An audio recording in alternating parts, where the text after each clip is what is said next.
Anaïs Nin is regarded as the pioneer of 20th century female erotica. Her collections of short stories were equally shocking and sexually liberating. The second collection of stories, Little Birds, has inspired a new Sky Atlantic drama of the same name. I'm Rowan Pelling, former editor of the Erotic Review. I'm going to look at why Nin is such an important figure in the history of feminism, erotica and literature. This is Necessary Lies, the Anaïs Nin story.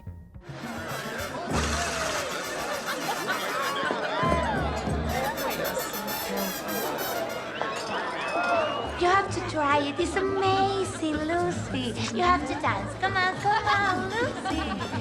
Sky Atlantic's dramatisation of Little Birds is in a way a loose interpretation. And it has to be, because you can't really dramatise Nin's work just as it is on the page. She doesn't do beginnings and ends, she doesn't have structure, she doesn't flesh out characters. And so what they've done here is they've taken the atmosphere, the kind of heady, erotic atmosphere, given it a narrative arc, but you have all these little motifs that really refer back to Nin's world. Of course, accepting the dream as a very eloquent expression of our secret self, which became a very important part of my life and my work. Very often my novels start with a description of a dream. In her early 20s, Anaïs gets married to a wealthy banker, Hugo, and as newlyweds, they move to Paris for his work. And this has an extraordinary effect upon them. This is the city of the avant-garde. You've got modernism and symbolism and the surrealists, and you've also got the newly arrived force of psychoanalysis. I always tell young writers that I can't imagine anything more wonderful for them, either to have a love affair or analysis, because it puts you in touch with creativity, and creativity comes from the subconscious. The most famous or infamous of all her love affairs was with Henry Miller. He turned up in Paris. He had this very sexy wife, June, and that gave it an extra edge for Anaïs. She liked big and competition with a very beautiful, sexy woman. And suddenly she takes on other lovers. So she starts sleeping with her shrink, René Alondi. She has an affair with a theatre writer called Antonin Artaud, who happens to be gay, but that doesn't stop her. And lastly, and completely most astonishingly, she starts this affair with her own father.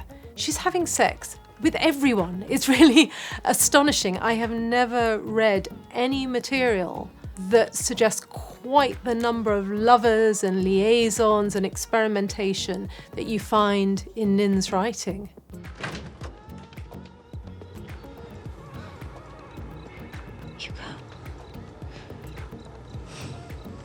What? Just want to have fun.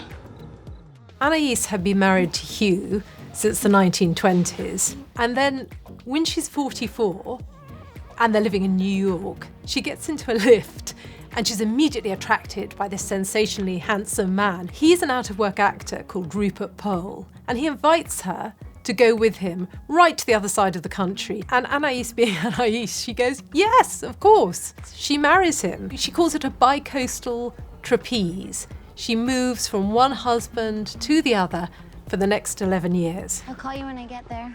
The thing you have to understand about Anaïs Nin is that she's an obsessive writer, a compulsive writer. She lives to write, she has to write, and everything is material. And furthermore, you feel that she actually does a lot of what she does, including the sex, so that she has something to write about. As soon as I was able to share the diary, and I was really very much afraid to do that and be, as we all fear, not loved or judged.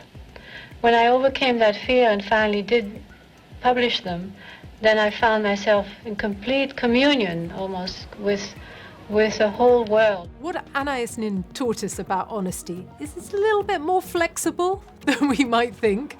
She wasn't really into the black and white of honest and false.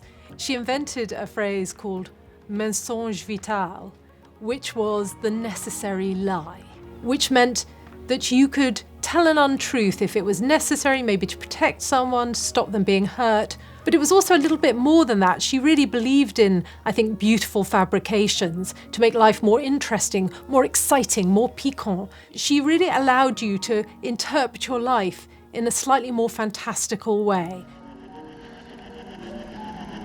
Break into her creation.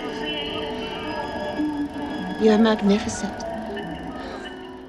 Nin's approach to eroticism was pretty unique because before that you had women who'd written about sex and they might have been courtesans and diaries, but it wasn't this extraordinary interrogation of self. What I think is very clever in the Sky Atlantic adaptation is this sense that they've really taken Nin's unbounded side, the fact that she was very interested in what people really secretly want, not what they say they want. You remind me of someone.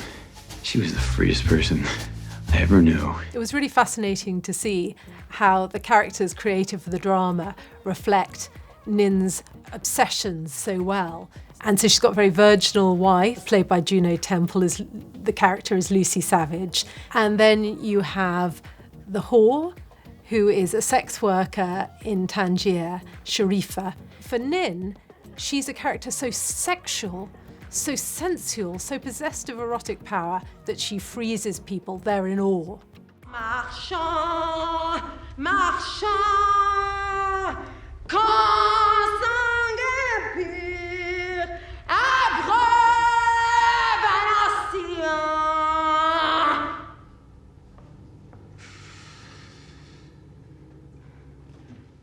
Bravo!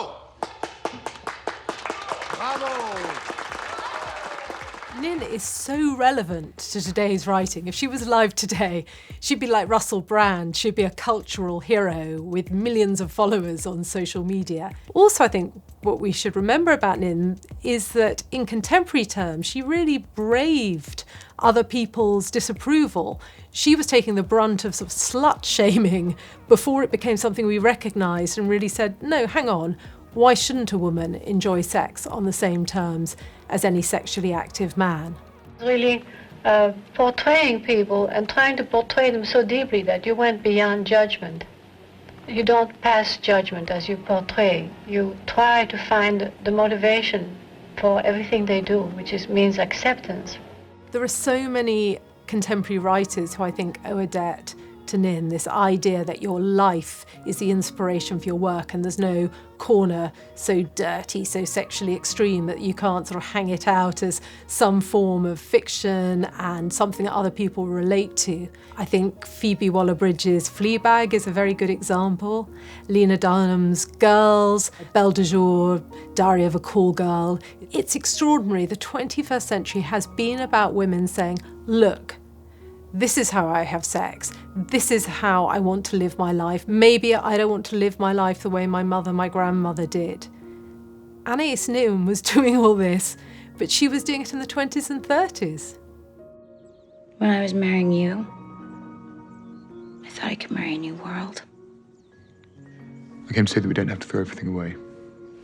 And you could have lovers even, if that's what you want.